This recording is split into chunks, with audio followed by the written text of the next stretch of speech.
অর্থনৈতিক ফিতনা। এগুলো হচ্ছে কি অর্থনৈতিক ফিতনা। আর বিশ্বের ফিতনা তো পরে, ওটা তো বলার অপেক্ষা রাখে না। মানে বিশ্বের সবচেয়ে বড় ফিতনা ছিল দ্বিতীয় বিশ্বযুদ্ধ। তার আগে একটা হয়েছে প্রথম বিশ্বযুদ্ধ, যেখানে প্রায় কয়েক কোটি মানুষ মারা গেছে। আর সেকেন্ড ওয়ার্ল্ড ওয়ারে আরও বেশি মানুষ মারা গেছে। তো এখন বিশ্বকে ঠেলে দেওয়া হচ্ছে একটা থার্ড ওয়ার্ল্ড ওয়ারের দিকে।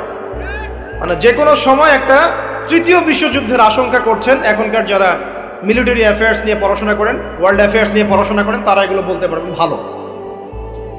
বিশ্বকে একটা খাদ্য মন্দার দিকে ঠেলে দেওয়া হচ্ছে, বিশ্বকে একটা দুর্ভিক্ষের দিকে ঠেলে দেওয়া হচ্ছে। এবং মহামারীর মধ্য দিয়ে অলরেডি কিন্তু আমাদের বিভিন্ন দেশের ইকোনমিক অবস্থা ভালো না, তার উপরে খাদ্য সংকট, তার উপরে যে বৈশ্বিক যুদ্ধগুলো, আমদানি রপ্তানি বন্ধ হয়ে যাচ্ছে, তেল গ্যাসের দাম বেড়ে যাচ্ছে, জনগণ হাহাকার করছে। এই পলিটিক্যাল গ্লোবাল অ্যাফেয়ার্সের ফিতনা এগুলা। তা আপনাকে এই জন্যই প্রথমে আমি একটা কথা বললাম যে ফিতনাময় একটা পরিবেশে একজন মুমিন যার অন্তর্দৃষ্টি আছে, যে কোরআন এবং সুন্নাহ দিয়ে এই বিশ্বের এই রহস্যগুলো উদ্ঘাটন করতে পারে, সে ভালো থাকতে পারে না। তার মনটা সবসময় কিন্তু মানে ব্যাকুল থাকবে যে কিভাবে এইসব সমস্যা থেকে নিজে উত্তরণের পথ খুঁজতে পারি, আর আমার পরিবারকে বাঁচাতে পারি, আর আমার জনগণকে বাঁচাতে পারি। আর যদি আপনি আত্মকেন্দ্রিক হন, স্বার্থপর হন, তাহলে নিজের চটকায় তেল দিবেন, নিজে ভালো থাকলেই বাপের নাম। তো দেখুন, এই জামানার কথাই নবীজি বলছেন সাল্লাল্লাহু আলাইহি ওয়াসাল্লাম, তোমাদের সামনে এমন একটা যুগ আসছে, নবীজি বলছেন জামানা সাবরিন, কঠিন জামানা, যেই জামানায় ঈমান নিয়ে চলাটা হবে হাতের মধ্যে আগুন নিয়ে চলার মতো। নবীজি বলছেন ওই সময়ে সাহাবী জিজ্ঞাসা করছেন, ইয়া রাসূলুল্লাহ, আমি ওই সময়ে কি করব? ওই সময় আমি কি করব, আমাকে কি পরামর্শ দিচ্ছেন? নবী সাল্লাল্লাহু আলাইহি ওয়াসাল্লাম বলছেন, হে আমর ইবনে আস, তুমি ওই সময় বাড়িতে অবস্থান করো, বাসায় থাকো, বিনা প্রয়োজনে বাড়ির বাইরে এসো না। ওই সময় তুমি নিজের পাপের জন্য আল্লাহর কাছে ক্রন্দন করতে থাকো, বিনা প্রয়োজনে বাড়ির থেকে বের হয়েও না। আর মানুষের সাথে এত বেশি মেলামেশা করো না, নিজে তোমার আমল, তোমার গুনাহ নিয়ে ব্যস্ত থাকো, তোমার পাপের জন্য আল্লাহর কাছে কান্নাকাটি করো, ইনশাল্লাহ তুমি নাজাত পেয়ে যাবে। এটা একটা অপশন, মানে ফিতনাময় পরিবেশে আপনি কিভাবে বাঁচবেন, এটা একটা অপশন। আর একটা হাদিসে গিয়ে নবী সাল্লাল্লাহু আলাইহি ওয়াসাল্লাম বলছেন যে যখন এমন ফিতনাময় পরিবেশ আসবে, তখন যদি তোমরা এই আমর বিল মারুফ নাহি আনিল মুনকার, সৎ কাজের আদেশ, অসৎ কাজের নিষেধ, আমার সুন্নতের উপর অটল থাকতে পারো, তাহলে তোমরা 50 জন শহীদের নেকি পাবে। সাহাবায়ে কেরাম বলছেন, ইয়া রাসূলুল্লাহ, আমিনহুম আও মিন্না, তাদের মধ্যে 50 জন নাকি আমাদের মধ্যে 50 জন শহীদ? নবী করিম সাল্লাল্লাহু আলাইহি ওয়াসাল্লাম বলছেন, বাল মিনকুম, বরং তোমাদের মধ্যে 50 জন। এটা অপশন নাম্বার 2। এক কি বললাম, আপনি নিজেকে নিয়ে ব্যস্ত থাকেন, বাসায় থাকেন, বিনা প্রয়োজনে বাড়ির থেকে বের হবেন না, মানুষের সাথে কম মেলামেশা করেন, এবং নিজের পাপের জন্য আল্লাহর কাছে কান্নাকাটি করেন, নিজের আমল নামা নিয়ে ব্যস্ত থাকেন, ইনশাআল্লাহ নাজাত পাবেন। 2 নাম্বার, যদি আপনার কাছে আরো বেশি যোগ্যতা থাকে এবং আপনি আরো বেশি সাহসী হন এবং আপনি উম্মার, দেশের জনগণের কল্যাণ কামনা করেন, তাহলে অন্যদেরকেও এই ফিতনাময় পরিবেশে টিকে থাকার ফর্মুলা বলে দেন। এখানে সবর করেন, আমর বিল মারুফ নাহি আনিল মুনকারের কাজ করেন, আল্লাহ পাক আপনাকে ইনশাআল্লাহ 50 জন শহীদ সাহাবী নেকি দিবেন। আরো অপশন আছে। কি অপশন? ওই যে আসহাবুল কাহফ কি করেছিল, একটা ফিতনাময় পরিবেশ থেকে নিজেরা আস্তে করে সরে গিয়েছে।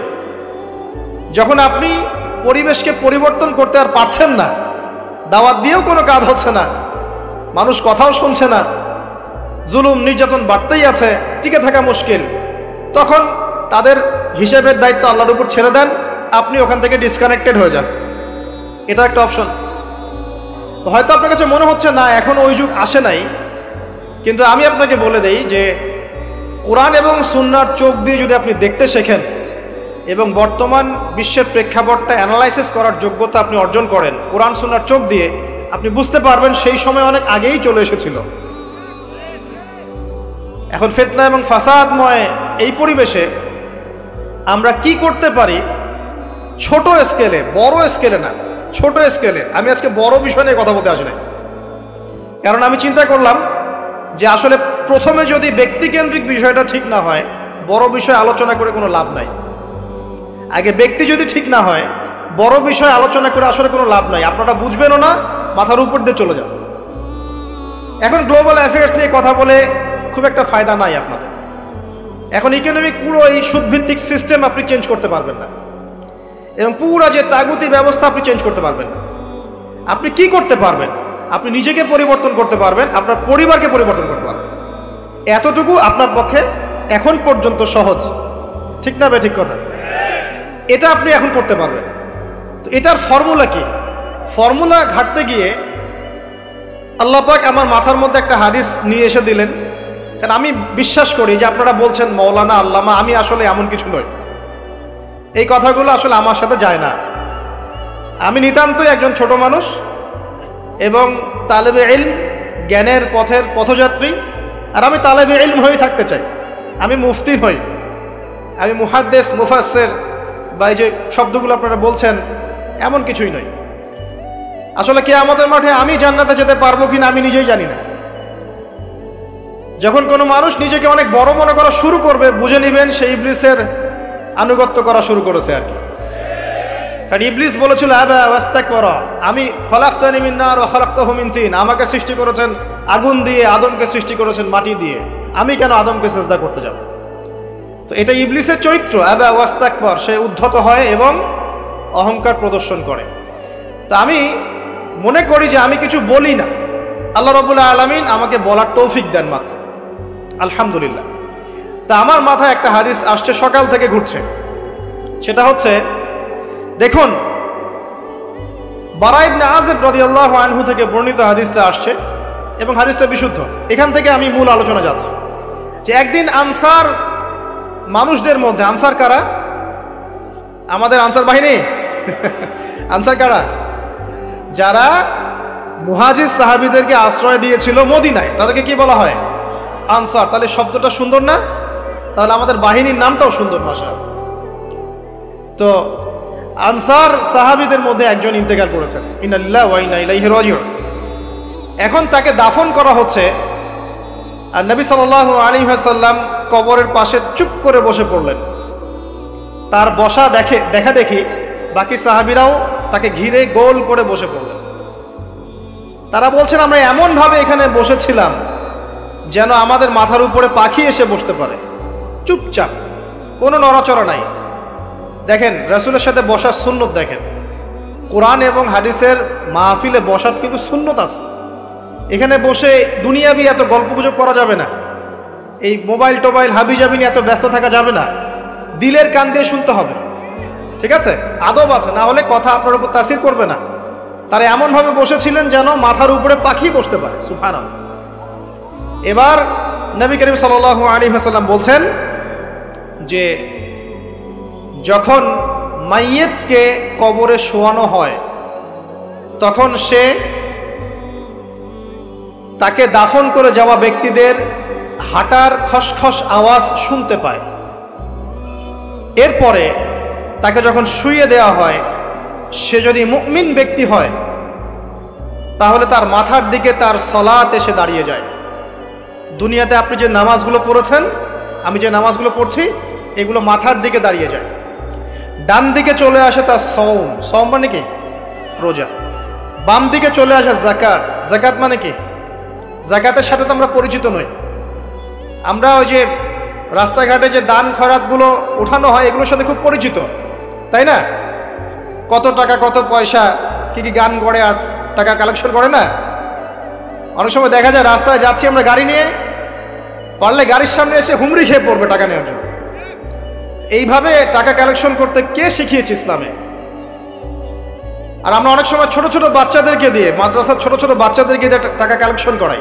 এটা ঠিক না। কেন ঠিক না জানেন? ছোটবেলা থেকেই ওর ব্যক্তিত্ব নষ্ট হচ্ছে। এই হাতটা উত্তম না এই হাতটা উত্তম? উপরের হাত উত্তম, নিচের হাত উত্তম? তো ছোটবেলা থেকে সে নিচের হাতে অভ্যস্ত হচ্ছে। দেখেন, এত টাকা পয়সা কালেকশন করে আমাকে আর একটা স্বতন্ত্র মসজিদ করতেই হবে জরুরি? খুবই জরুরি ছিল। মানুষের কাছে হাত চেয়ে, হাত পেতে রাস্তাঘাটে এরকম করে গাড়ি থামিয়ে, তারপরে কি বলবো, সুর করে গান গেয়ে এত টাকা পয়সা কালেকশন করতেই হবে? মসজিদটা আমাকে টাইলস ফিটিং করতেই হবে? এসি মসজিদ করতেই হবে? আমরা এমনও মসজিদ রংপুরে দেখেছি 10 বছরেও টাকা কালেকশন শেষ হয়নি। 10 বছর ধরে কালেকশন হচ্ছে। আমি ছোটবেলা থেকে দেখছি কালেকশন হচ্ছে। কি বুঝলেন? তো এগুলো আমাদের ব্যক্তিত্ব নষ্ট করে। মুসলিমরা উপরের হাতের মালিক। সারা বিশ্ব আমরা একসময় চালিয়েছি। এই পশ্চিমা সভ্যতা আমাদেরকে কি শিখায়? সারা বিশ্ব আমরা চালিয়েছি। এই আপনার উমাইয়া খেলাফতের সময়ও কর্ডোভায় আব্দুর রহমানের যে শাসন ছিল, কর্ডোভায়, স্পেন, পর্তুগালি, পুরো জায়গাগুলো পশ্চিমা বিশ্বের, এগুলো মুসলিমরা শাসন করেছে প্রায় 500-600 বছর। ইতিহাস তো আমরা জানিও না, পড়িও না, ভুলে গেছে। ইতিহাস পড়তে হয়। হিস্ট্রি ঘাটলে দেখবেন রাসূল সাল্লাল্লাহু আলাইহি ওয়াসাল্লামের 23 বছরের নববী যুগ, স্বর্ণযুগ, তারপর আবু বকর সিদ্দিকের খেলাফত, তারপর উমর ইবনুল খাত্তাবের খেলাফত। আবু বকর সিদ্দিকের 2 বছর বা 2.5 বছর, উমর রাদিয়াল্লাহু আনহুর প্রায় 10 বছর, তারপর উসমান রাদিয়াল্লাহু আনহুর 12 বছর, আলী রাদিয়াল্লাহু আনহুর প্রায় 2-2.5 বছর, তারপরে হাসান রাদিয়াল্লাহু আনহু 6 মাস। এরপরে উমাইয়া খেলাফত শুরু হলো মুয়াবিয়া রাদিয়াল্লাহু আনহুর হাতে, প্রায় 20 বছর। উমাইয়ারা শাসন করেছে প্রায় 90 থেকে 100 বছর। তারপর জাব নদীর যুদ্ধে উমাইয়া আব্বাসীয়রা একে অপরের সাথে যুদ্ধ করেছে, করে উমাইয়ারা পরাজিত হয়ে আব্বাসীয়রা ক্ষমতায় গিয়েছে। ক্ষমতায় গিয়ে তারা প্রায় শাসন করেছে প্রায় 550 বছর। এদিকে উমাইয়াদের মধ্যে যারা পরাজিত হয়েছে ওরা চলে গিয়ে কর্ডোভা, আন্দালুসিয়া, ওইদিকে খেলাফত কায়েম করেছে। তারপরে আবার এদিকে ফাতেমি খেলাফত ছিল, উসমানীয় খেলাফত ছিল, তারপরে মিশরের তুলুনি একটা রাজবংশ ছিল, আমাদের সাবকন্টিনেন্টে মোগলরা ছিল, সারা বিশ্বে আমরাই ছিলাম। ইতিহাস তো ভুলে গেছে। তা আমরা সবসময় উপরের হাত ছিলাম, উপরের হাত। আমরা দিতাম, মানুষ নিত। আর এখন কি হচ্ছে? আমরা এখানে আমরা চাই, মানুষ দেয়। আর ওরা কি আর এমনি দেয়? ওরা চড়া সুদ দিবে না? ওয়ার্ল্ড ব্যাংকে যান লোন নিতে, চড়া সুদ। মানে এই সুদ শোধ করতে গিয়ে বিভিন্ন দেশ শ্রীলঙ্কা হয়ে যাচ্ছে। সুদ তো শোধ করতে হবে, এমনি তো আপনাকে আর এগুলো দিবে না। এই সুদটা শোধ করতে গিয়ে আমাদের জিনিসপত্রের দাম বেড়ে যাবে, তারপরে দেখবেন জনগণের উপর কর বেড়ে যাবে, অনেক প্রবলেম। আর এই প্রবলেমগুলো ফেস করতে হবে কি কারণে? রিবা বা সুদের কারণে। তো এই যে বলছি, দেখেন ছোটবেলা থেকেই যে আমরা নিচের হাতে অভ্যস্ত হচ্ছি, এটা ত্যাগ করতে হবে। ব্যক্তিত্বের পরিচয় দেন। এত টাকা পয়সা চেয়ে প্রতিষ্ঠান করার দরকার নাই। আমার জমি আছে 1 বিঘা, আমি প্রতিষ্ঠান করবো ইনশাআল্লাহ। আপনার 2 বিঘা আপনি করেন, যার সামর্থ্য আছে সে করবে, সামর্থ্য নেই করার দরকার নেই। আর একটা মসজিদ যদি কবুল হয়, একটা মসজিদ একটা জেলার জন্য যথেষ্ট। একটা মসজিদ নববী থেকে নবী সাল্লাল্লাহু আলাইহি ওয়াসাল্লাম সারা দুনিয়া শাসন করেছে। আর আমাদের তো কোটি কোটি মসজিদ বাংলাদেশে। এই যুগের কথাও নবীজি বলেছেন, যে যুগে মসজিদগুলো চাকচিক্যময় হবে, মসজিদগুলো কি হবে? চাকচিক্যময় হবে, হেদায়েত উঠে যাবে, এবং মসজিদের মধ্যে শোরগোল, হট্টগোল বেড়ে যাবে। দেখেন না মসজিদে হট্টগোল বেড়ে গেছে না? এটা সেই যুগ। তো যেটা বলছিলাম প্রিয় ভাইরা, যে নিচের হাতে অভ্যস্ত না, উপরের হাতে অভ্যস্ত হতে হবে। এই কারণে এই যে একটা হাদিসের কথা শুরু করলাম, যে আনসার সাহাবী কারা ছিল? যারা মুহাজির সাহাবীদেরকে আশ্রয় দিয়েছে। এখন এই সাহাবীদের মধ্যে একজন ইন্তেকাল করেছে, তার লাশ যখন রাখা হচ্ছে তখন নবীজি বলছেন, মাথার দিকে মাইয়েতের আসে কি? সলাত। সলাত মানে কি? নামাজ। 5 ওয়াক্ত নামাজ আজকে থেকে ছাড়বেন? ওয়াদা করেন আজকে থেকে 5 ওয়াক্ত নামাজ ছাড়বো না ইনশাআল্লাহ। একটা হাদিস খালি বলি, মান তারাকা সালাতান মুতাআম্মিদান ফাকাদ কাফারা, মান তারাকা সালাতান মুতাআম্মিদান ফাকাদ কাফারা। আবার শোনেন, قال رسول الله صلى الله عليه وسلم من ترك صلاة متعمدا فقد كفر। আর মুয়াজ বিন জাবাল রাদিয়াল্লাহু আনহু কে নবীজি বলেছেন, মান তারাকা সালাতা মুতাআম্মিদান ফাকাদ বারিয়াত মিন জিম্মাতিল্লাহ। যে ব্যক্তি নিজের উপর ফরজ নামাজ ছেড়ে দিল, সে কুফরি করলো। মুয়াজ বিন জাবালকে নবী সাল্লাল্লাহু আলাইহি ওয়াসাল্লাম বলছেন, যে ব্যক্তি ফরজ নামাজ ইচ্ছা করে ছেড়ে দিল, সে ব্যক্তি আল্লাহর জিম্মা থেকে মুক্ত হয়ে গেল। ছাড়বেন প্রিয় ভাই? 5 ওয়াক্ত নামাজ জামাতের সাথে ইনশাআল্লাহ। আল্লাহ আমাকে তৌফিক দেখ, আপনাদের সবাইকে তৌফিক দান করুন, আমিন। জামাত যদি না পান একা পড়ে নেবেন, ঠিক আছে? যদি ঘুমিয়ে থাকেন ঘুম থেকে উঠে পড়বেন, ভুলে গেছেন যখন মনে হবে তখন পড়বেন। অজু করার পানি নাই, কি করবেন? তায়াম্মুম করবেন। তায়াম্মুমেরও কিছু নাই, আপনার কোনো কাপড়ই নাই, সতর ঢাকার কোনো কাপড়ই নাই, কি করবেন? বসে বসে নামাজ পড়বেন ওই অবস্থাতে। এটা কোনো মাফ নাই, মানে আপনার অজু করার কোনো পানি নাই, তায়াম্মুমের কিছুই নাই, কাপড়ও নাই সতরে, তখনও নগ্ন হয়ে বসেই নামাজ পড়তে হবে, মাফ নাই। যখন শোয়ানো হবে মাথা থেকে কি থাকবে? সালাত। তাহলে আমরা যারা ফরজ সালাত এখন আদায় করছি না, আজকে তওবা করেন, বলেন আস্তাগফিরুল্লাহ আল্লাযী লা ইলাহা ইল্লা হুয়াল হাইয়ুল কাইয়্যুম। জায়েজ না জায়েজ? শুআয়ব আলাইহিস সালামের নাম শুনেছেন? এটা কম ছিল মাদিয়ানে, শুআয়ব আলাইহিস সালামের কম। এই কম সম্পর্কে আল্লাহ পাক যখনই কথা বলেছেন তখনই তাদের একটা দোষ উল্লেখ করেছেন। সেটা কি? সেটা হচ্ছে যে তোমরা অন্যায়ভাবে মানুষের সম্পদ আত্মসাৎ করো না, তোমরা অন্যায়ভাবে মানুষের সম্পদ আত্মসাৎ করো না। এই কাজটা করতো শুআয়ব আলাইহিস সালামের কম, এবং তারা মাপে কম দিত, জনগণের অর্থ সম্পদ লুটে পুটে খেত। আল্লাহ রাব্বুল আলামিন তাদেরকে ভূমিকম্প দিয়ে ধ্বংস করে দিয়েছে। এখন এই পুরো মনিটরি সিস্টেম যেটা চলছে, এর মধ্য দিয়ে গরিব যে দেশগুলো আছে, স্বল্প উন্নত দেশ বা মধ্যম পর্যায়ের দেশ বা আরও নিম্ন পর্যায়ের অর্থনৈতিক সেকশনে, তাদের রক্তগুলো চুষে চুষে খেয়ে একটা সভ্যতা আজকে বিশাল বিশাল অট্টালিকা নির্মাণ করেছে। এই যে অন্যের রক্ত চুষে নিজে বড়লোক হওয়া, এটা কি হালাল না হারাম? এ কারণেই এই মনিটরি সিস্টেমের মধ্যে হারাম আছে। এই যুগটা সেই যুগ যেখানে মানুষ আল্লাহর হারামকে হালাল করে নিয়েছে আর হালালকে হারাম করে নিয়েছে। রিবা একটা টাটকা হারাম, আমরা এটাকে হালাল করে ফেলেছি। এখন এই হাদিসগুলো শুনলে আমাদের গায়ের মধ্যে দাগও কাটে না, অন্তরটা কেঁপে ওঠে না, আমাদের কলবে কোনো নড়া দেয় না। নবী সাল্লাল্লাহু আলাইহি ওয়াসাল্লাম বলছেন, 1 দিরহাম যে ব্যক্তি সুদ খেয়েছে সে যেন 36 বার জেনা করেছে। কতবার? আমি হাদিসটা বানিয়ে বললাম কি বললাম না, আপনারা আলেমদেরকে জিজ্ঞাসা করবেন, বাসায় গিয়ে অবশ্যই জিজ্ঞাসা করবেন। যদি দেখেন হাদিস ঠিক আছে, সহিহ, তাহলে আল্লাহর ওয়াস্তে এখন যেমন তওবা করলেন আমি 5 ওয়াক্ত নামাজ ছাড়বো না, ঠিক আমার সাথে আবার তওবা করেন, সারা জীবন সুদ খাবো না ইনশাআল্লাহ। নবী সাল্লাল্লাহু আলাইহি ওয়াসাল্লাম 4 শ্রেণীর মানুষকে অভিশাপ করেছেন। 1 শ্রেণী যে সুদ খায়, 2 নাম্বার যে দেয়, 3 নাম্বার যে সাক্ষী থাকে, 4 নাম্বার যে লিখে রাখে। এখন আপনি বলেন এই পুরো মনিটরি সিস্টেমের মধ্যে এই 4 শ্রেণীর মানুষ আছে না? কোনো না কোনোভাবে আমরা এর সাথে সম্পৃক্ত নই কি? সম্পৃক্ত। অতএব আল্লাহর এই বাণীকে যদি ভয় করেন, কোন বাণী? আল্লাহ পাক বলছেন, ইয়া আইয়ুহাল্লাযীনা আমানু, হে মুমিনগণ, ইত্তাকুল্লাহ, তোমরা আল্লাহকে ভয় করো, ওয়া যারু মা বাকিয়া মিনার রিবা ইন কুনতুম মুমিনিন, তোমরা সুদের অবশিষ্ট অংশগুলো ছেড়ে দাও যদি প্রকৃতপক্ষে তোমরা মুমিন হয়ে থাকো। ওয়া ইল্লাম তাফআলু, তোমরা যদি সুদ না ছাড়ো, আল্লাহর হুঁশিয়ারি শোনেন, যদি তোমরা সুদ না ছাড়ো, ফাযানু বিহারবিন মিনাল্লাহি ওয়া রাসূলিহি, তাহলে আল্লাহ এবং তার রাসূলের সাথে যুদ্ধের ঘোষণা শুনে রাখো। আল্লাহ এবং তার রাসূলের বিপক্ষে যুদ্ধ করে কেউ জান্নাতে যাবে? কেউ কবরের আযাব থেকে বাঁচতে পারবে? কেউ হাউজে কাউসারের পানি পাবে? আল্লাহ এবং তার রাসূলের সাথে যুদ্ধ করে কেউ টিকতে পারবে? আপনার কি তাই মনে হয়? যদি মনে হয় তাহলে দিব্যি সুদ খান, কোনো সমস্যা নেই।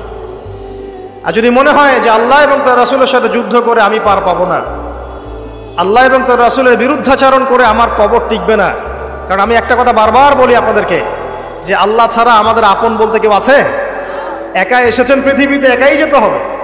আপনার খ্যাতি, আপনার অর্থনৈতিক খ্যাতি, অর্থের প্রতিপত্তি, আপনার ক্ষমতার দাপট, আপনার ধর্মীয় দাপট, কোনো কিছুই, ফ্যান ফলোয়ার্স, কেউ আপনার সাথে কবরে যাবে। মনে করেন আমি আসছি, আপনারা সবাই স্লোগান দিচ্ছেন, কথার কথা, আপনারা আমাকে ভালোবাসেন, বা একজন পলিটিশিয়ান আসছে, আপনারা সবাই স্লোগান দিচ্ছেন, ভালোবাসেন তাকে। দিন শেষে ওই পলিটিশিয়ান একাই কবরে যাবে, দিন শেষে আপনিও একাই কবরে যাবেন, আমিও একাই কবরে। আলটিমেটলি কি হলো? দুনিয়া এবং আখেরাতে আল্লাহ ছাড়া প্রকৃত বন্ধু আমাদের কেউ নাই, প্রকৃত মওলা কেউ নাই। সেই আল্লাহ এবং তার রাসূলের বিরুদ্ধাচরণ করে কেউ তার সাথে যুদ্ধ করে কবরে পার পাবে, এমনটা ভাবা বোকামি নয় কি? আল্লাহ পাক আমাদেরকে বোঝার তৌফিক দান করুন। এটা সেই যুগ যে যুগে মানুষ আল্লাহর হারামগুলোকে হালাল করে নিচ্ছে। মাদকদ্রব্য হালাল না হারাম? এখন দেখবেন মেজরিটি সংখ্যক মানুষ মাদকদ্রব্যের সাথে সংশ্লিষ্ট হয়ে গেছে, স্পেশালি বর্ডার এলাকা যেগুলো আছে বাংলাদেশের, সেই বর্ডার এলাকাগুলোতে দিব্যি রমরমা ব্যবসা চলছে, মাদকের দিব্যি ব্যবসা চলছে। এবং যারা মাদক খাচ্ছে এরা মুসলিম, তারা হয়তো এই হাদিস জানে না, আল্লাহ পাক ওদের কানের মধ্যে আমার এই হাদিস যেন পৌঁছে দেন, আমিন। নবী সাল্লাল্লাহু আলাইহি ওয়াসাল্লাম বলেছেন, আমি মেরাজের রাতে যখন গিয়েছি তখন এক শ্রেণীর মানুষকে দেখেছি, ওদেরকে শাস্তি দেয়া হচ্ছে। কি শাস্তি? জাহান্নামীদের রক্ত এবং পুজ ওদেরকে খেতে দেয়া হচ্ছে। জিবরাইল আলাইহিস সালামকে জিজ্ঞাসা করা হলো যে এরা কারা? তিনি বললেন, এরা আপনার উম্মতের সেই সব ব্যক্তি যারা মাদকদ্রব্য সেবন করত। আল্লাহ রাব্বুল আলামিন তার হাবিবের মাধ্যমে জানিয়েছেন, যখন কোনো মুসলিম মাদক সেবন করে বা কোনো ব্যক্তি মাদক সেবন করে তখন 40 দিন তার নামাজ কবুল হয় না। এরপর যদি সে তওবা করে তাহলে আল্লাহ পাক তার তওবা কবুল করবেন ইনশাআল্লাহ। যদি সে আবারও মাদক খায় তওবা করার পর, আবার 40 দিন তার নামাজ কবুল হবে না। যদি সে আবার তওবা করে আল্লাহ পাক আবার তাকে মাফ করে দিবেন। যদি সে আবারও মাদক খায় আবার 40 দিন তার নামাজ কবুল হবে না। তারপর যদি আবার তওবা করে আবার আল্লাহ তাকে মাফ করে দিবেন। এরপরেও যদি সে আবার মাদকদ্রব্য সেবন করে, নবী সাল্লাল্লাহু আলাইহি ওয়াসাল্লাম বলছেন, তাকে আল্লাহ রাব্বুল আলামিন পরকালে মৃত্যুর পরে তিনাতুল খাবাল পান করাবেন। তিনাতুল খাবাল। জিজ্ঞাসা করা হল, ইয়া রাসূলুল্লাহ, তিনাতুল খাবাল কি জিনিস? নবী সাল্লাল্লাহু আলাইহি ওয়াসাল্লাম উত্তর দিচ্ছেন, এটা হচ্ছে জাহান্নামীদের রক্ত, মাংস, এগুলো পুড়ে পচে যে রসটা বের হবে, এটা হচ্ছে তিনাতুল খাবাল। এই যে দুনিয়াতে যারা ওয়াইন খাচ্ছে, শ্যাম্পেইন, ওয়াইন, বিয়ার, তারপরে যে কি ভোদকা, হ্যাঁ, গাঁজা, হেরোইন, ফেন্সিডিল, ইয়াবা, একটা বিষয় শোনেন, কি কারণে আপনি সেখানে যাচ্ছেন? হতাশা অথবা সঙ্গদোষ অথবা পারিবারিক চাপ অথবা যে গার্লফ্রেন্ড ছেড়ে চলে গেছে, এই তো বিষয়গুলো। কি কারণে মানুষ মাদকের কাছে যায়, কেন যায়, কারণটা কি? আমরা যখন ফিলোসফি পড়তাম তখন একটা তত্ত্ব পড়ানো হয়েছে আমাদেরকে। তত্ত্বটার নাম হচ্ছে কার্যকারণ তত্ত্ব। মানে প্রত্যেকটা কাজের পিছনে একটা কারণ থাকে, ঠিক আছে? এই যে মুসলিমরা নামাজ পড়ে কেন? আল্লাহর জন্য। মুসলিমরা যাকাত দিবে কেন? আল্লাহকে সন্তুষ্ট করার জন্য। মুসলিমরা প্রতিটা কাজ কেন করে? পরকালের স্বার্থে। পরকালের স্বার্থ নাই, আমি নাই। যে কাজে পরকালের স্বার্থ নাই সে কাজে মুসলিমরা নাই। তাই প্রতিটা কাজের পিছনে একটা কারণ থাকে। দেখবেন, কেন সে সুদ খাচ্ছে? তার পরিবারের স্বার্থে। কেন সে ঘুষ নিল? তার ছেলে মেয়ের উন্নয়নের জন্যে। কেন সে দুর্নীতি করছে? বিকজ সম্পত্তি অর্জন করে সে তার ভবিষ্যৎ প্রজন্মকে সিকিউর করতে চায়। কেন সে মাদক খেলো? ওই যে গার্লফ্রেন্ড ছেড়ে চলে গেছে তাই। কেন মাদক খেলো? ওই যে এক বন্ধু মাদক খায়, সে ডাকছে, আয় একটা টান দে, সঙ্গদোষ। কেন সে মাদক খেলো? পরিবারের চাপ, হতাশা। কেন মাদক খাচ্ছে? চাকরি পায় না, বেকার, মাদক খাচ্ছে। মানে মেন্টাল চাপগুলো নিতে পারছে না, সে মাদক খাচ্ছে। সবচেয়ে বেশি মানসিক চাপ কাদের উপর আসে জানেন? 1 নম্বর নবীগণের উপরে, 2 নম্বর আল্লাহর সৎ বান্দাদের উপরে, তারপর যার ঈমান যত উঁচু তার উপর মানসিক চাপ তত বেশি আসে। এখন যদি মানসিক চাপের সলিউশন মাদকই হবে, তাহলে তো আমাদেরই মাদক খাওয়া দরকার ছিল, নাউজুবিল্লাহ। আমরা যে পরিমাণ মানসিক চাপ ফেস করি তা চিন্তাই করতে পারবেন না। যে যত বড় দায়িত্বশীল, যারা পলিটিশিয়ান, ওদেরকে জিজ্ঞাসা করুন তারা কি পরিমাণ মানসিক চাপ নিয়ে ঘুরে। আপনার কাছে মনে হচ্ছে যে একটা ক্ষমতা পেয়েছেন, খুব মানে উনি অনেক বড় ক্ষমতাধর, উনি অনেক ভালো আছেন, উনি মোটেই ভালো নাই। ওনাকে জিজ্ঞাসা করেন, উনি মোটেই ভালো নাই। এই মানুষের যে পেরেশানি, যে চাপ, এগুলো নিতে নিতে তার স্ট্রোক হয়ে যাচ্ছে, হার্ট স্ট্রোক হচ্ছে, ডায়াবেটিস হচ্ছে, হাই ব্লাড প্রেশার, ইসিজি করো, দেখবেন। এ কারণে মানসিক চাপটা রিলিজ করতে হবে, তাই তো? এই মানসিক চাপ রিলিজ করতে গেলে মাদকই সলিউশন নয়। সলিউশনটা কি? এই যে আমার হাতে এখানে আছে একটা কোরআন। মানসিক চাপ থেকে আপনাকে মুক্তি দিবে আল কোরআনুল কারীম, আর কিচ্ছু না। আরেকটা বিষয় কোরআনের সাথে, সেটা হলো, প্রথমে বলেছি 5 ওয়াক্ত নামাজ। আপনি ওযু করে সুন্দর করে 5 ওয়াক্ত নামাজ জামাতে পড়বেন, ডেইলি 1 ঘন্টা করে কোরআন তেলাওয়াত করবেন, সময় পেলে একটু হাদিস পড়বেন, 2-4 টাকা দান সদকা করবেন, ভালো কাজের সাথে থাকবেন, অন্যায় কাজে যাবেন না, ইসলামকে এগিয়ে নেওয়ার জন্য আমর বিল মারুফ নাহি আনিল মুনকারের কাজ করবেন। আপনার তো সুখী কোনো মানুষ পৃথিবীতে না। ওই সুখ যদি ওই যে বুশরা জানতে পারতো না, তাহলে আপনার কলিজার মধ্যে পারমাণবিক বোম মেরে দিত। কথা বুঝতে পারেন নাই? পশ্চিমারা যদি জানতে পারতো যে মুসলিমরা কত শান্তিতে থাকে এসব কাজ করার পরে, তাহলে আমাদের অন্তরের মধ্যে পারমাণবিক বোম মেরে ধ্বংস করে ফেলছে। ওরা তো আমাদের সুখ দেখতে পারে না, পারে? প্রকৃতপক্ষে এরা বিশ্বের কোনো ধার্মিক মানুষের সুখই দেখতে পারে না। এরা শুধু মুসলিমদের শত্রু নয়, বরং ধর্মের শত্রু। যারাই ধর্মকে বুকে আগলে রেখে পালন করতে চায়, হোক সে সনাতন ধর্ম বা আমাদের হিন্দু ভাইরা বা খ্রিস্টানিজম বা বৌদ্ধিজম, হ্যাঁ, বা মুসলিম আমরা যারা আছি, যারা ধর্মতাত্ত্বিক চিন্তা করে এবং প্রত্যেকেই যদি যার যার ধর্ম ঠিকঠাক মতো পালন করে, সমাজে কিন্তু ফিতনা থাকার কথা নয়। কারণ প্রত্যেকটা ধর্মের মধ্যেই ভালো কাজের কথাই কিন্তু বলা হচ্ছে। তো যারা ধার্মিক, এদের বিরুদ্ধে তারা লেগে পড়ে এবং তারা চায় সারা বিশ্বের মধ্যে ফাসাদ সৃষ্টি করতে। কাদের খাসলত সারা বিশ্বে ফাসাদ সৃষ্টি করা? বলতে পারবেন? আপনাকে আমি দেখাচ্ছি, সূরা কাহফ খুলে দেখেন। জুলকারনাইন একজন বাদশা, তিনি মাশরিক মাগরেব সব জয় করেছেন, মানে পূর্ব পশ্চিম পুরোটাই তার রাজত্ব। এত দাপট ছিল সেই বাদশার যে যেদিক দিয়ে যাবে সেনাবাহিনী নিয়ে সেদিকটাই জয় করে ফেলবে। সুবহানাল্লাহ। এবং তিনি উদ্ধত অহংকারী ছিলেন না, তিনি আল্লাহর অনুগত বান্দা ছিলেন। একটা কওমের মধ্যে গেলেন, সেই কওমটা ছিল পাহাড়ের মাঝখানে, দুই পাহাড়ের মাঝখানে। এখন ওই কওম তাকে বলছে, ইয়া যুলকারনাইন, হে যুলকারনাইন, ইন্না ইয়াজুজ ওয়া মাজুজ মুফসিদুনা ফিল আরদ। ভালো করে বোঝেন, হে যুলকারনাইন, নিশ্চয়ই ইয়াজুজ আর মাজুজ এই দুই শ্রেণীর মাখলুক, তারা পৃথিবীতে ফাসাদ সৃষ্টি করে বেড়াচ্ছে। কি করছে? সারা পৃথিবীতে ফাসাদ সৃষ্টি করে বেড়াচ্ছে। ফাহাল নাজআলু লাকা খরজান আলা আন তাজআলা বাইনানা ওয়া বাইনাহুম সাদ্দা। হে যুলকারনাইন, আমরা কি আপনাকে ট্যাক্স দিব, কর দিব, যে আপনি ওদের আর আমাদের মাঝখানে একটা প্রাচীর নির্মাণ করে দিবেন, যে ওরা আমাদের কাছে আর আসতে পারবে না? কারা এটা? ইয়াজুজ আর মাজুজ। এই ইয়াজুজ আর মাজুজকে যুলকারনাইন আলাইহিস সালাম তিনি প্রাচীর নির্মাণ করে দিলেন লোহা এবং এই যে তামা দিয়ে। এরপর তারা আর ওই কওমের ক্ষতি করতে পারলো না। কিয়ামতের আগে আগে তারা বের হয়ে আসবে এবং সারা বিশ্বে ফাসাদ সৃষ্টি করবে। এখনো তারা বের হয়ে আসছে, আমি সেটা বলছি না, কিন্তু এখন পুরো বৈশ্বিক প্রেক্ষাপটে যারা বিশ্বে ফাসাদ সৃষ্টি করে বেড়াচ্ছে, এদের মধ্যে এই ইয়াজুজ মাজুজের খাসলত আছে, চরিত্র আছে। দেখবেন ওই দিকে ইউক্রেনকে ব্যস্ত রেখেছে রাশিয়ার এগেনস্টে এবং নিউক্লিয়ার যুদ্ধ বাঁধানোর পায়তারা করছে। এটা অলমোস্ট আমাদের ঘরের কোনায় চলে এসেছে। নকিং অ্যাট দ্য ডোর বলে একটা কথা আছে ইংরেজিতে, একদম ঘরের কোনায় যে কোনো মুহূর্তেই দেখবেন ওয়ার্ল্ডে একটা ম্যাসাকার সৃষ্টি হয়ে গেছে।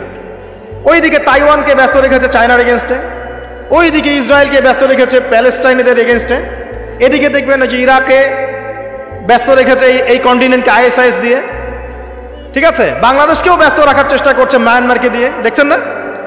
তো পুরো বিশ্ব জুড়ে এদের এজেন্ডা হচ্ছে সারা বিশ্বে আমরা ফাসাদ সৃষ্টি করে মানব জাতিকে কমিয়ে ফেলবো, মুসলিমদেরকে ধ্বংস করব, মুসলিম যুবকদেরকে পর্ন দেখাবো, ওদেরকে মাদক খাওয়াবো, ওদের মধ্যে জেনা, অশ্লীলতা, পরকীয়া ছড়িয়ে দিব, হ্যাঁ, এবং মহামারী ছড়িয়ে দিব, দিয়ে মুসলিম জনসমষ্টিকে কমিয়ে নিয়ে আপোষে কোন্দলে লাগিয়ে দিয়ে আস্তে আস্তে আমরা বিশ্বে শাসন করতে হবে, এদেরকে ডমিনেট করবে।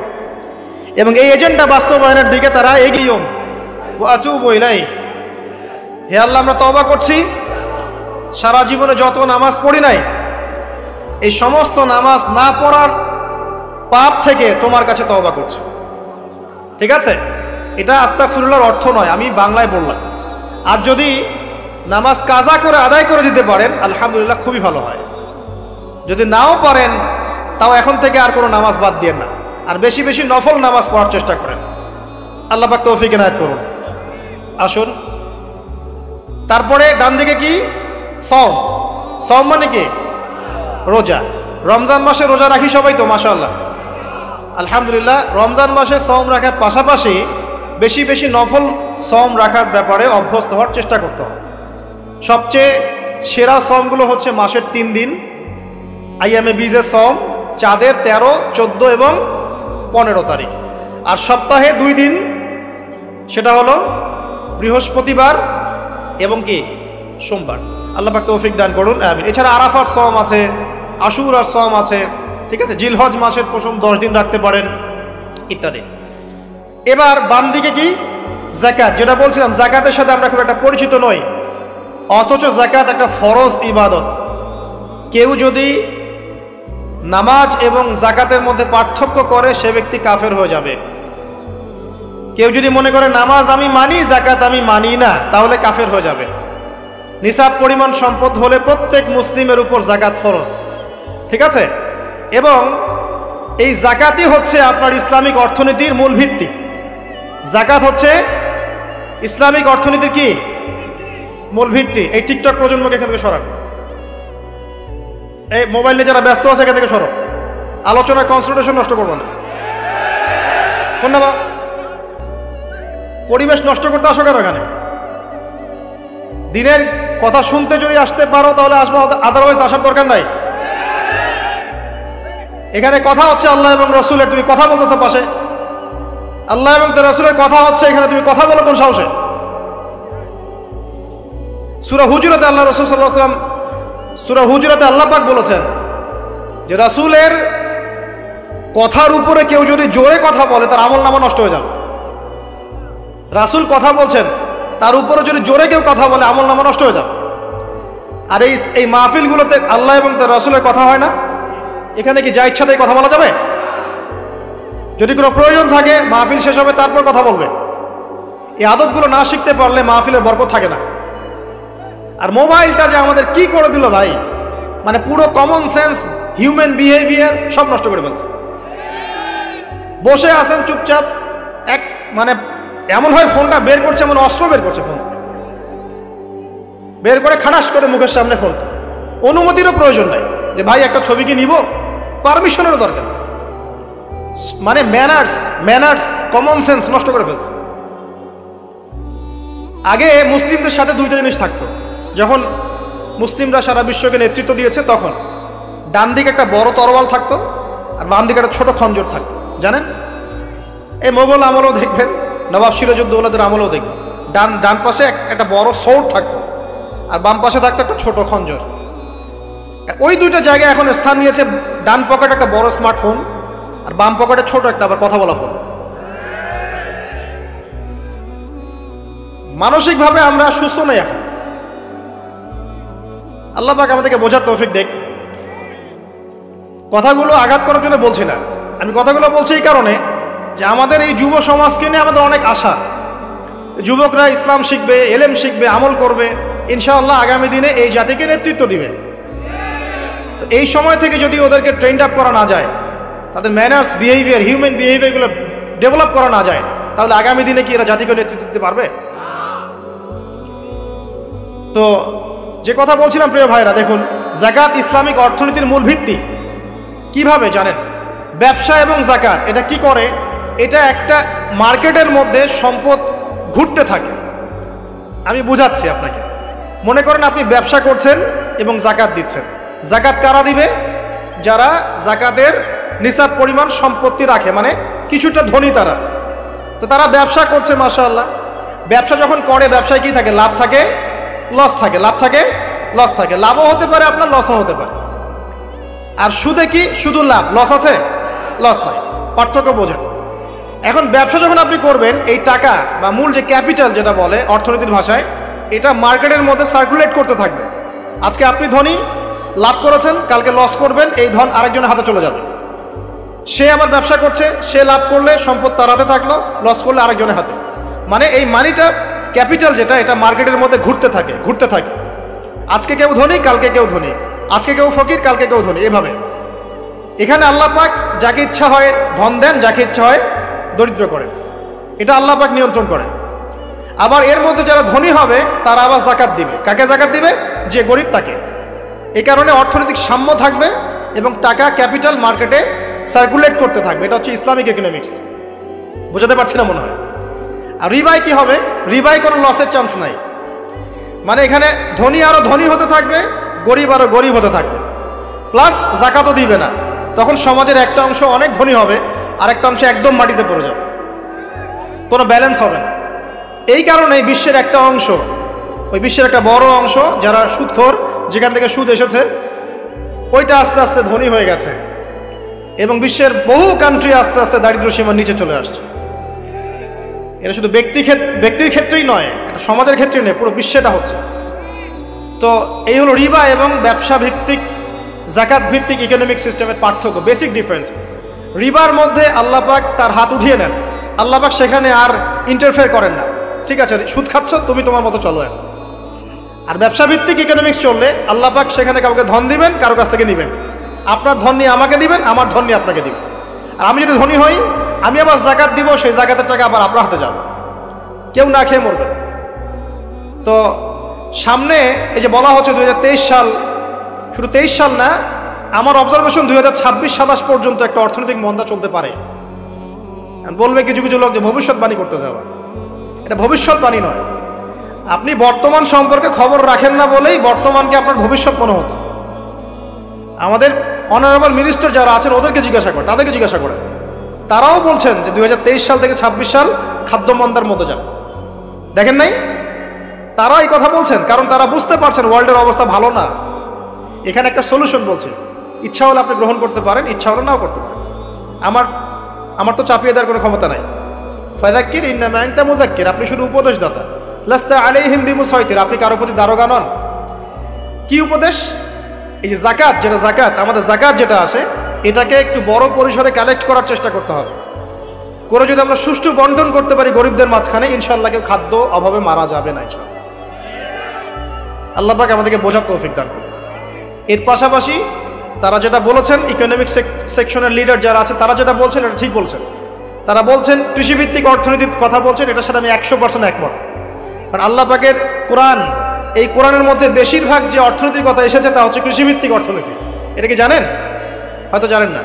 কোরআনে যত ইকোনমিক সিস্টেমের কথা আসছে তার মধ্যে সবচেয়ে বেশি এসেছে কৃষিভিত্তিক অর্থনীতির কথা, তারপর ব্যবসা এবং যাকাত। অতএব তারা ঠিকই বলেছেন, দেশের যারা ইকোনমিক সেকশনে গবেষণা করছেন তারা ঠিক কথাই বলেছেন যে কৃষিভিত্তিক অর্থনীতি হচ্ছে আমাদের অর্থনৈতিক মন্দা দূর করার অন্যতম উপায়। ঠিক বলেছেন, আমি একমত।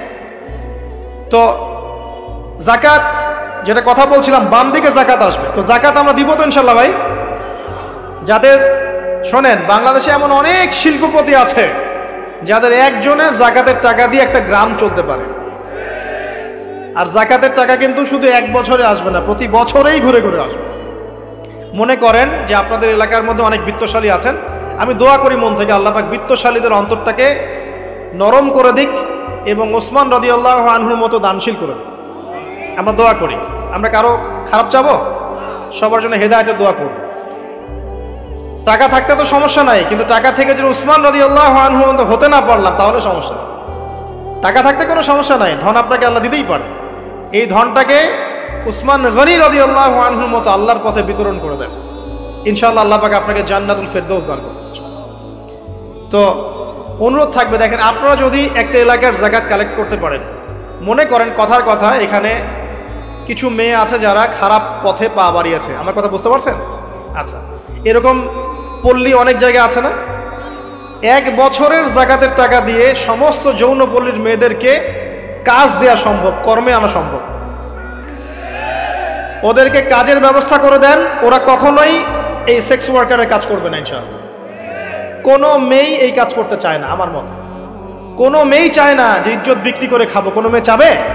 কখনো চাবে না। ওকে আপনি ভালো কাজের ব্যবস্থা করে দেন এই যাকাতের টাকা দিয়ে, দেখবেন ইনশাআল্লাহ সে ওই খারাপ পথ ছেড়ে দিয়েছে। অনেক দেখবেন দরিদ্র মানুষ আছে যে পড়াশোনা করার কোনো সুযোগ নাই, টাকা পয়সা নাই, পড়াশোনা করতে চায় কিন্তু টাকা পয়সা নাই, দিনের জ্ঞান অর্জন করতে চায়, দেশকে কিছু দিতে চায়, টাকা নাই। তাকে আমরা হেল্প করতে পারি না? পারি। অনেক মানুষ আছে মাদক দ্রব্য বিক্রি করছে, তাকে বুঝান, দিনের হেদায়েত দেন যে ভাই আমি তোমাকে আরো ভালো চাকরি দিব, ভালো ব্যবসা দিব, তুমি ছাড়বা কিনা? বলবো আমি ছেড়ে দেবো ইনশাআল্লাহ। বুঝালে ছেড়ে দেবে ইনশাআল্লাহ। এই যে মেগা প্রজেক্ট যেটা কথা বলি আমরা, আত্ম উন্নয়নমূলক বলেন, যুব উন্নয়নমূলক বলেন বা কান্ট্রি ডেভেলপমেন্টের কথা বলেন, এখানে যাকাত একটা বড় শক্তি হতে পারে। তবে এটাকে সুষ্ঠুভাবে কালেক্ট করতে হবে এবং যাকাতের যে 8টা খাত আছে এই খাতগুলোতে সুষ্ঠুভাবে বন্টন করতে হবে। অমুসলিমদেরকেও যাকাত দেওয়া যায়, জানেন? অমুসলিম যদি কেউ থাকে, দরিদ্র, তাকেও যাকাত দিয়ে সহযোগিতা করা যায়। আমরা সহযোগিতা করি না বলেই তো ওই যে পশ্চিম থেকে লোকজন এসে সহযোগিতা করে খ্রিস্টান বানাচ্ছে এখন সবাইকে। আরো বাড়বে দিন দিন, দেখেন আমরা তো সহযোগিতা করছি না। আপনার পাশে আপনার প্রতিবেশী না খেয়ে মারা যাচ্ছে, আপনি যাচ্ছেন না। এখন তো অন্য কেউ এসে যদি সাপোর্ট করে, ও তো তার দলেই ভিড়বে তখন, স্বাভাবিক। এটাই হচ্ছে এখন। আল্লাহ বোঝার তৌফিক দান করুক আমাদের। বাম দিকে মাইয়াতে থাকবে কি ভাই? যাকাত। তারপরে পায়ের দিকে চলে আসবে তার আত্মীয়তার সম্পর্ক রক্ষার ইবাদত, তার এই যে অন্যান্য দান সদকা, তার নফল আমল, তার তাসবিহ তাহলিল, তার কোরআন তেলাওয়াত ইত্যাদি পায়ের দিকে চলে আসবে। এখানে একটা হাদিস এসেছে, সূরাতুল মুলক যে ব্যক্তি রাতের বেলা তেলাওয়াত করবে, কোন সূরা ভাই? তাবারাকাল্লাযী বিয়াদিহিল মুলক ওয়া হুয়া আলা কুল্লি শাইইন কাদির। এই সূরা যে ব্যক্তি রাতের বেলা করে তেলাওয়াত করবে, ইনশাআল্লাহ সূরা মুলকও কবরে তার সাথে থাকবে এবং কবর আযাব থেকে সূরা মুলক তাকে বাঁচাবে ইনশাআল্লাহ। আমি বুঝাচ্ছি যে কি অবস্থাটা হবে। এবার দুজন ফেরেশতা মাথার দিক থেকে আসবেন, আসতে চাইবেন, সালাত বলবে এখান দিয়ে আসা যাবে না, এদিক দিয়ে আসা যাবে না। ডান দিক দিয়ে আসতে চাইবেন, এদিক দিয়ে আসা যাবে না। বাম দিক দিয়ে আসতে চাইবেন, যাকাত বলবে এদিক দিয়ে আসা যাবে না। পায়ের দিক দিয়ে আসতে চাইবেন, আমলগুলো বলবে এদিক দিয়ে আসা যাবে না। তখন যাই হোক তারা আসবেন। এটা কথা কি? এটা কথাটা হচ্ছে যে সলাতের গুরুত্ব, মানে সে সলাত আদায় করেছে, সে আমার হক আদায় করেছে, আমি তার পক্ষে আছি, এটা পক্ষে বুঝাচ্ছে। রোজা বলবে আমি ওর পক্ষে আছি, তাকে আপনি কোনো শাস্তি দিবেন না, আমি তার পক্ষে আছি। আপনারা দুজন তাকে শাস্তি দিবেন না, আমি যাকাত তার পক্ষে আছি, এটা পক্ষে থাকার কথা। তারপরেও তারা আসবেন, চোখগুলো হবে নীল এবং কালো, বড় নীলাপ চোখের, কালো। মুনকার নাকি উঠে বসিয়ে দেওয়া হবে। এবার তিনটা প্রশ্ন। প্রথমে প্রশ্ন হচ্ছে কি, মান রব্বুক, তোমার রবকে? তখন মুমিন বান্দা বুক ফুলিয়ে বলবে রব্বি আল্লাহ, আমার রবকে আল্লাহ। পৃথিবীতে যে ব্যক্তি আল্লাহর সাথে শিরিক করে নাই, আল্লাহ তাওহীদের উপর থেকেছে এবং তার উপরে মৃত্যুবরণ করেছে, ইনশাআল্লাহ সে ব্যক্তি এর উত্তর নির্দ্বিধায় দিতে পারবে ইনশাআল্লাহ। আর দুনিয়াতে যে বা যারাই আল্লাহর সাথে শিরিক করবে, আল্লাহর সাথে শিরকের পাবে লিপ্ত হবে, ওই অবস্থায় মারা যাবে, তাওহীদের উপর থাকবে না, কোশ্চিনকালেও মান রব্বুক উত্তর দিতে পারবে না।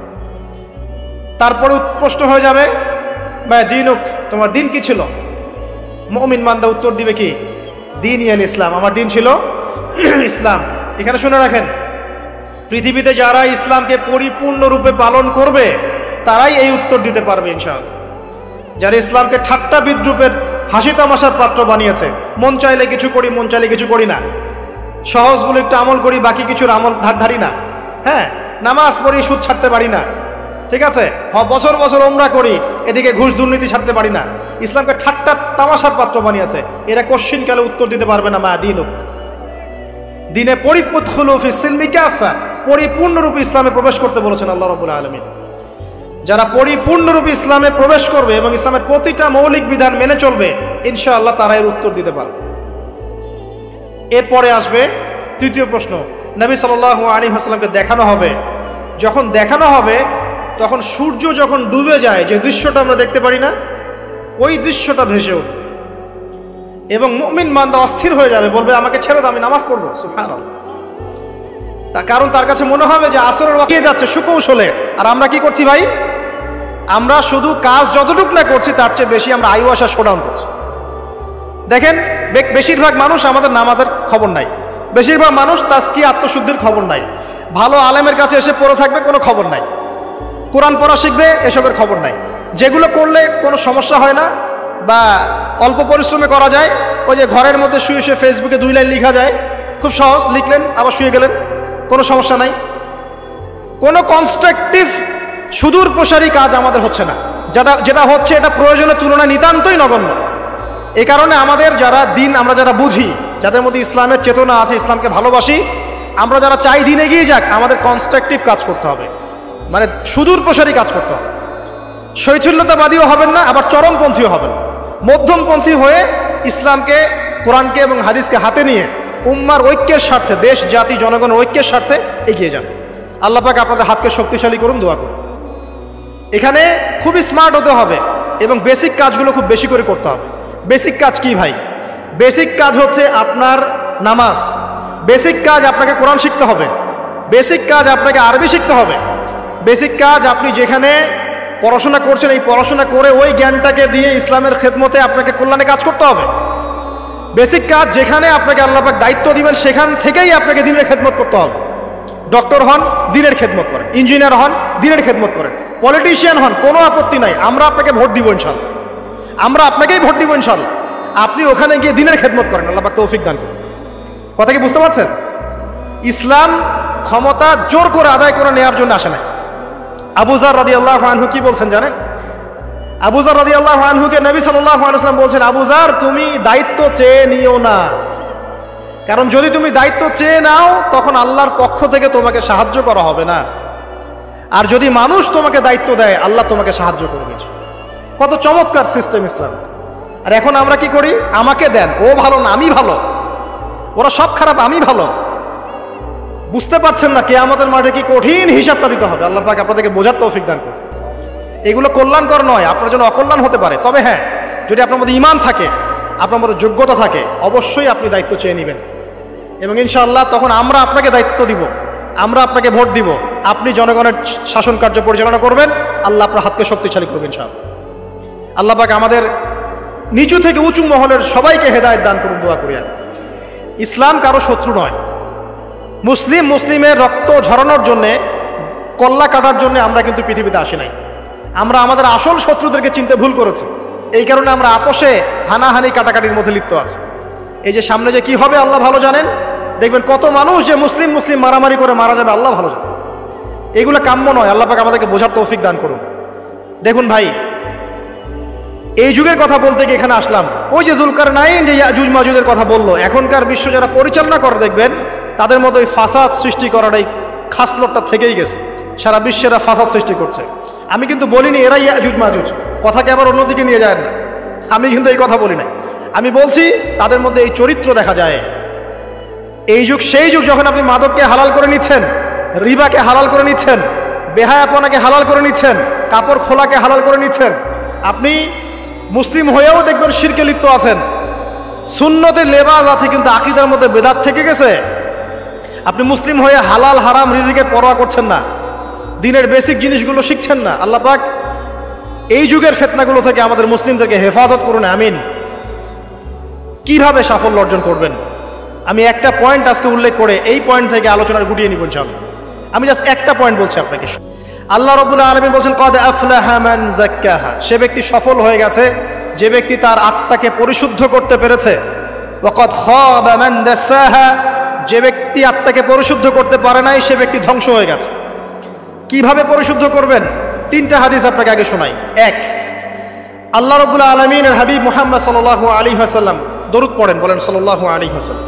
তিনি বলছেন যে আল্লাহর এমন কিছু বান্দা আছে যারা জান্নাতে প্রবেশ করবে, যাদের অন্তরটা হবে পাখির মতো নরম। কার মতো? পাখির মতো। একটা হাদিস শুনলেন। দুই নম্বর হাদিস, আল্লাহর রাসূল সাল্লাল্লাহু আলাইহি ওয়াসাল্লাম বলছেন,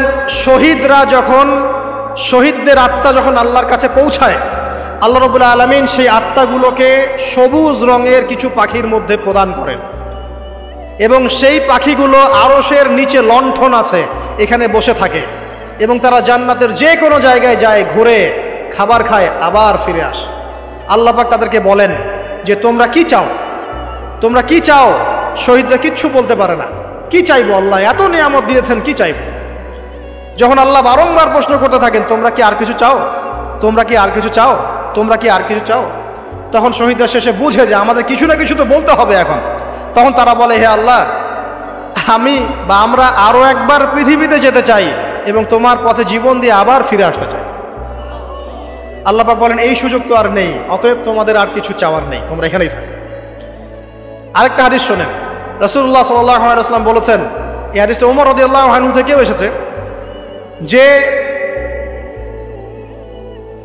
তোমরা যদি, হে মানব জাতি বা হে মুসলিমরা, তোমরা যদি আল্লাহর প্রতি তাওয়াক্কুল করার মতোই তাওয়াক্কুল করতে, ভরসা করার মতোই ভরসা করতে, আল্লাহ পাক তোমাদেরকে পাখিদেরকে যেমন করে রিজিক দেন, তোমাদেরকে ঠিক সেইভাবে রিজিক দিতেন। তোমরা কি লক্ষ্য করো না যে পাখিরা খালি পেটে বের হয়ে যায় বাসা থেকে সকালবেলা, এবং সন্ধ্যাবেলা ভরা পেটে বাসায় ঢোকে? আপনাকে যে তিনটা হাদিস শোনালাম, এই তিনটা হাদিসে একটা শব্দ হচ্ছে কমন। শব্দটা কি বলেন? পাখি। পাখি কি? পাখি।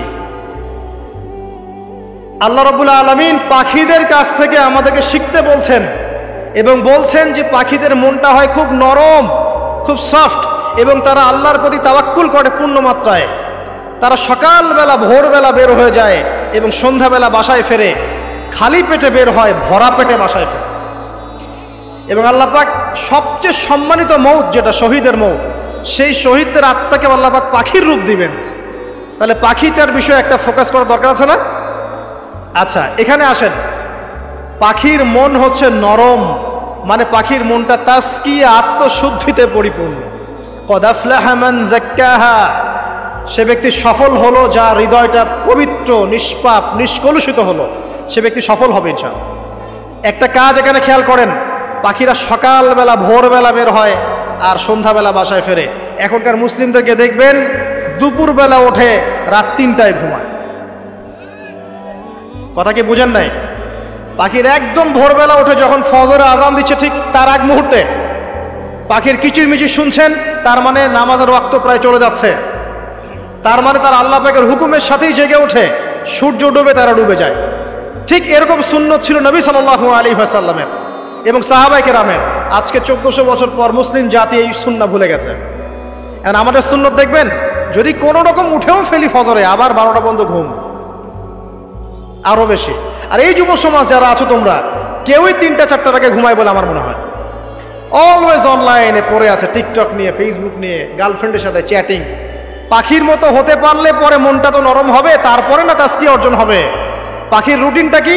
ভোরবেলা বের হয় আর সন্ধ্যাবেলা বাসায় ঢোকে। অতএব আমরা যদি রাসূলুল্লাহ সাল্লাল্লাহু আলাইহি ওয়াসাল্লামের সুন্নাহ মতো ওই ভোরবেলা উঠতে পারি আর আর্লি নাইট ঘুমিয়ে যেতে পারি এবং সারাদিন যদি রাসূলের সুন্নাহগুলোর উপর আমল করতে পারি, তাসকিয়া অর্জন হবে ইনশাআল্লাহ। কথা বুঝতে পারছেন? 2, পাখির মতো নরম মন লাগবে। এখনকার আমরা যারা বেঁচে আছি, আমাদের মনগুলো কঠিন। কেমন কঠিন? পাথরের মতো কঠিন। আমরা যখন দেখি একটা মাইয়েতকে নিয়ে যাওয়া হচ্ছে জানাজায়, আমাদের কোনো ফিলিংস কাজ করে না। জানাজায় যাচ্ছে, জানাজায় দাঁড়িয়ে মোবাইলটা টিপাটিপি করছে, জানাজার সাথে চলছে, কোনো ফিকির নাই যে এই জানাজা আমার হবে কালকে, ওই মোবাইল টেপাটিপি করছে। আমি এমনও দেখেছি, দাফন করা হলো মাইয়েতকে, দাফন করার পরে চারপাশে মানুষজন জড়ো হয়ে গল্প করছে, ভাই আপনার ওই জমিটার কি খবর, আপনার ওইটার কি খবর, বিজনেস কেমন চলছে, চাকরির কি অবস্থা। এই যে মাইয়াতকে পাশে দাফন করলো, কোনো ফিলিংস নেই, কোনো ফিলিংস নাই। আমি আত্মশুদ্ধির কথা বলছি। আত্মশুদ্ধির জন্য আপনার মনটাকে পাখির মতো সফট, নরম করতে হবে। যখন আপনি সফট, নরম করবেন এবং আত্মশুদ্ধি অর্জন করবেন, তখন 2 ডানা মেলে আপনি আকাশে উঠতে পারবেন ইনশাআল্লাহ। আত্মশুদ্ধি অর্জন না করতে পারলে ডানা কেটে পড়ে যাবে, তখন আর আকাশে উঠতে পারবেন না। কোন আকাশে? ওই যে শহীদের রূহ যে আকাশে চলে গেছে, ওই আকাশ। অতএব মন কেন কঠিন হলো প্রিয় ভাই? 1 নাম্বার কারণ, আমরা শিরকের পাপে লিপ্ত আছি। 1 নাম্বার, শিরকের পাপে লিপ্ত থাকা অবস্থায় মুসলিমদের মনটা কঠিন হয়ে গেছে। আপনি কি মনে করছেন আমরা শিরক করি না? মুসলিমরাও কবর পূজা করে, দেখবেন মুসলিমরাও দেখবেন অনেক ক্ষেত্রে মাজার পূজা করছে। আমি বলিনি যে অলিয়া উলিয়ার মাজার জিয়ারত করা যাবে না, আমি কথা বলছি না, কিন্তু আপনি মৃত মানুষের কাছে আপনার ভালো মন্দ চাইতে পারেন না। কথা বুঝতে পারেন না? আমরা অবশ্যই অলিয়া উলিয়াদের কবর জিয়ারত করব। এটা আপনাকে মৃত্যুর কথা স্মরণ করাবে, তাদের একটা রব আছে যেটাকে আমরা প্রভাব বলি, এটা আপনার মধ্যে আসবে। আমরা অবশ্যই জিয়ারত করব। জিয়ারত করতে বলেছেন নবী সাল্লাল্লাহু আলাইহি ওয়াসাল্লাম, কারণ এটা আপনাকে পরকালের কথা কি করবে? স্মরণ করাবে। ওমরা করতে যান, আল্লাহ পাক সবাইকে তৌফিক দান করুন ওমরা হজ করার এবং বড় হজ করার, আমি দোয়া করি। ওখানে সবচেয়ে সেরা যে দৃশ্যগুলো দেখা যায় তার মধ্যে একটা রাসূলুল্লাহ সাল্লাল্লাহু আলাইহি ওয়াসাল্লামের রওজা। ওখানে গেলে চোখের পানি ঝরে না এমন কোনো মুসলিম নাই, আছে? নাই।